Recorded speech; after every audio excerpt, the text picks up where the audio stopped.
There is a kind of loneliness that doesn't have the right name. It's not the loneliness of someone sitting alone in a room. It's the loneliness of someone at a table with other people, in the middle of a conversation, who feels like they came from a place no one around them has ever known. You smile, you answer, you're present, and at the same time you are miles away from all of it. You grew up like that. You learned to function inside spaces where you never truly fit. You learned to be grateful for the connections you had, even when none of them went deep enough. And at some point in the quiet, you started to wonder if there was something in you that blocked that level of connection.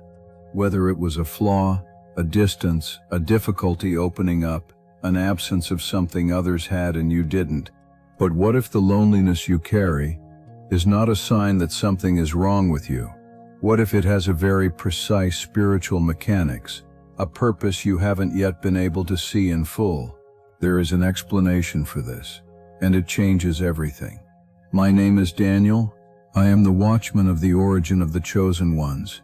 And today I am going to give you 7 reasons why God keeps the chosen ones in solitude, without support and without friends at the most important hour. 7 concrete reasons, with what is at stake in each one. Stay with me until the end of this video, because the 4th one is the most powerful of all. It is the one that explains what you have felt since childhood and never quite been able to name. If this video found you today, leave your like. That will help other people receive this content as well. The first reason why God keeps the chosen one in solitude is that you are being formed at a level that the constant presence of other people would simply prevent. Think carefully about this. When you are surrounded by people, you adjust. It is automatic, almost unconscious. You calibrate what you say, what you feel, what you show. You organize yourself around the needs, the opinions, the expectations of those around you. And in that constant adjustment, a deeper voice in you gets muffled. Not because you are weak, because that is what social presence does to anyone. The chosen one is being formed from the inside. Something is being built in the depths of your identity that requires silence, that requires the absence of external interference. Like bone that grows in the dark, like a root that deepens where no one can see, the most serious work happens where no one is watching. The scriptures show this with a consistency that is striking. Moses was alone in the desert when he recognized the voice calling him. Paul stayed in Arabia for years before beginning his mission. John went into the desert before announcing what was coming. The solitude was not punishment. It was the space where formation could happen without interruption. You are not being forgotten in the silence. You are being formed in it. The second reason is that solitude reveals what you actually believe when there is no one there to hold your faith up for you. That hurts more than it sounds. Because when you have community, support, people around you who share the same vision, it is much easier to keep the flame alive. Belief is sustained in part through contact with others who believe alongside you. That is natural. That is how it works. But the chosen one goes through seasons where that support disappears. People pull away. The group scatters. The community that used to hold things together starts not fitting anymore. And suddenly you are alone with your own faith, with no external support, no confirmation, no one who sees what you see. And it is exactly there that God discovers and you discover alongside him what is truly inside you, what is solid, and what was just a reflection of someone else. What is genuinely yours, and what you only repeated because the environment reinforced it. Solitude performs that sorting with a precision no human relationship can match. Whoever goes through that season and holds on to their faith even without a witness, even without applause, even without company, comes out of it with something that cannot be taken away. A certainty that doesn't need anyone to confirm it. That is one of the rarest fruits the path of the chosen one produces. The third reason is that the withdrawal from people protects the calling in you before it is ready to be exposed. There is a season in the chosen one's process when what is being planted in you is fragile. Not because it is weak, because it is germinating. A seed in germination doesn't survive every environment. It needs specific conditions, measured light, the right soil, the absence of certain pressures. What God is building in you right now doesn't have a shell yet. It doesn't yet have the firmness it will have later. And if you were to expose it at this stage to opinions, to well-meaning criticism, to advice from people who can't see what you are becoming, the calling could be interrupted before it takes root. You have lived this. You tried to share something of what you felt, what you saw, and the response was a confused look, a question that made it clear the person simply had no frame for what you were saying. It wasn't malice. It was just that the code you carry is not readable by everyone. Solitude, in that case, is protection. It is God placing a fence around what is germinating in you until it reaches the point where it can be seen. The calling that survives invisibility is the one that has the real strength to be revealed. What was just said about human support that fails, about learning to carry the weight from a place that doesn't disappear, that isn't theory for you. You lived it. You reached out and found air. You asked and didn't receive. You waited and silence was the answer. And at some point you started to wonder if you were the problem. You're not. If something in you recognizes itself in what you're hearing right now, don't ignore it. The Origin Codex is a complete guide created for those who spent years trying to understand why their life never fit the mold, why they were always different, why the things that were supposed to work didn't. It is a map of the marks that were placed in you before you were born. Along with the Codex, you receive materials that deepen that recognition, written guides, and the complete audiobook. The link is in the pinned comment. Let's keep going. The fourth reason is the one that was promised, the one that carries the weight of everything that came before. God keeps the chosen one in solitude because the chosen one was marked for a mission that can only be fulfilled by someone who knows, from the inside, what it is to be truly alone. There is an enormous difference between someone who talks about loneliness because they studied it, and someone who talks about loneliness because they lived inside it for years. You recognize that difference the moment you hear it. It has a different texture, a different weight. When someone who has truly been through something speaks, something in you lets its guard down in a way that doesn't happen with theory. You were placed in solitude, not only to be formed by it. You were placed in it so that it would become part of who you are, so that when you one day stand before someone who is lost in the same silence, you know you won't need to search for the right words. The words will already be in you, because the experience is in you. The chosen one who spent years belonging nowhere, who tried to fit in and couldn't, who lost friendships without understanding why, who reached out and got no response. That chosen one carries a map that was written in pain, and that map is exactly what another lost soul, further down the road, will need to find. You cannot guide someone through a path you have never walked, and you walked it, with the full weight, without shortcuts. And that is exactly why what you carry has a value that cannot be taught or imitated.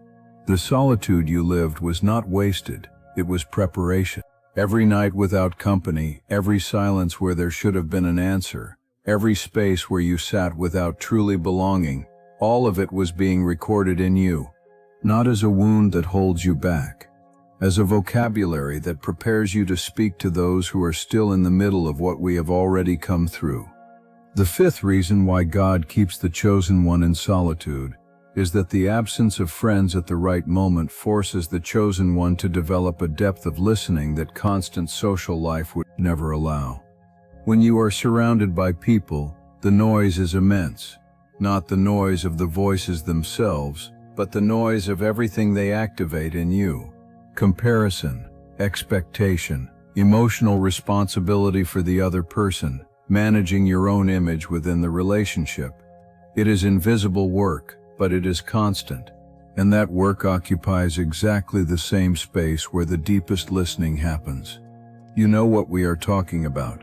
There is an inner voice in the chosen one that is not anxiety, not imagination, not projected desire. It is a real orientation, a clarity that appears when the noise stops. Many chosen ones report that their moments of greatest clarity, the decisions that made the most sense, the perceptions that changed the course of their lives, came during periods of isolation, not in spite of the solitude but because of it. God uses the silence of the absence of company as a listening chamber. When there is no one to consult, you learn to consult what is deeper. And what is deepest in you, chosen one, is where the origin speaks. The sixth reason is that the chosen one's solitude has a function of separation that is necessary before the delivery. There is a pattern in the deepest callings of sacred history that repeats with a consistency that is hard to ignore. Before the public delivery, before the moment when the calling becomes visible, there is a period of separation, not of sin, not of failure, of separation. As if it were necessary for the chosen one to be set apart from the previous environment, so that the new identity could take hold without confusion. You cannot become who you were made to be while you are still completely immersed in who you were. The people around you know you a certain way. They call you by the name they have always used. They respond to you based on what they already know about you. And that web of perceptions, even when it comes from love, anchors you at a point that the transformation needs to move past. The withdrawal from people is not abandonment. It is the necessary space for a transition that cannot happen in the middle of the noise of what came before. You are changing at a level that old relationships simply cannot keep up with at the same pace. That is no one's fault. It is the natural movement of someone who is becoming. If friendships drifted away without you understanding why, if relationships cooled with no argument, no clear reason, no formal ending, that is part of it. Separation comes before the delivery. It always has. If this video is reaching another chosen one you know who is going through a moment like this, share it with them. A simple gesture that can change the day of someone who is trying to understand a pain that doesn't have a name yet. You made it this far, and that already says something about you. Most people close the video when the conversation goes too deep. When it starts touching something that really hurts, the instinct is to look away. You stayed. That is not a small thing. The seventh reason is where the pain goes deepest, and because of that it calls for more space. God keeps the chosen one without support because human support in the wrong amount at the wrong time teaches the chosen one to depend on what cannot carry the weight they were made to bear. You know chosen ones who got close to a real mission and stalled, not for lack of talent, not for lack of calling, because they built their process around someone's approval, around a person, a group, a relationship that became the backbone of the journey. And when that backbone failed, everything fell apart with it. The chosen one who was formed in solitude learns to carry the weight with support that doesn't disappear, learns to move from a place that doesn't depend on an audience, on validation, on confirmation from another human being, not because they are self-sufficient, but because they learn to find sustenance where it actually exists. The pain of being pushed away, the pain of asking for help and receiving no response, of looking for support and finding silence, that pain, brother, is teaching you the root. It is showing you that you have to learn to draw from a source that doesn't run dry. It is not cruelty. It is the level of preparation that what comes next is going to require from you. Now that you know the 7 reasons, there is a thread that runs through all of them. The chosen one's solitude was never abandonment. It was always direction. Every reason presented here points to the same place. You are being prepared for something that requires a depth that a comfortable life, surrounded by constant support and approval, simply cannot produce. What looked like rejection was protection. What looked like silence was formation. What looked like a flaw was a mark. And everything you lived without understanding, everything that seemed unjust, everything you carried without company, was building something in you that has no other way of being built. You are not behind. You are being prepared. And preparation has its own timing. not the timing you would choose if the decision were yours. Now, a direct question: of the 7 reasons presented here today, which one touched you the most? Which one did you read and feel that deep recognition that that is exactly it? Write it in the comments. Just a sentence, whatever comes. Writing carries a spiritual weight that simply listening does not. When you put into words what you recognized in yourself, something shifts. You stop only observing your own life and begin to witness it. And witnessing your own story is the first gesture of someone who is ready to truly understand it. The solitude you carry has a name now. It has a reason. It has a purpose that is greater than the pain it caused. You were not left alone because something was wrong with you. You were placed in the silence because what is being built in you needs silence to grow. And when the season of solitude passes, and it will pass, you will look back and understand every night, every absence, every hand that never came. Not with bitterness, with gratitude. You are seen. You always were.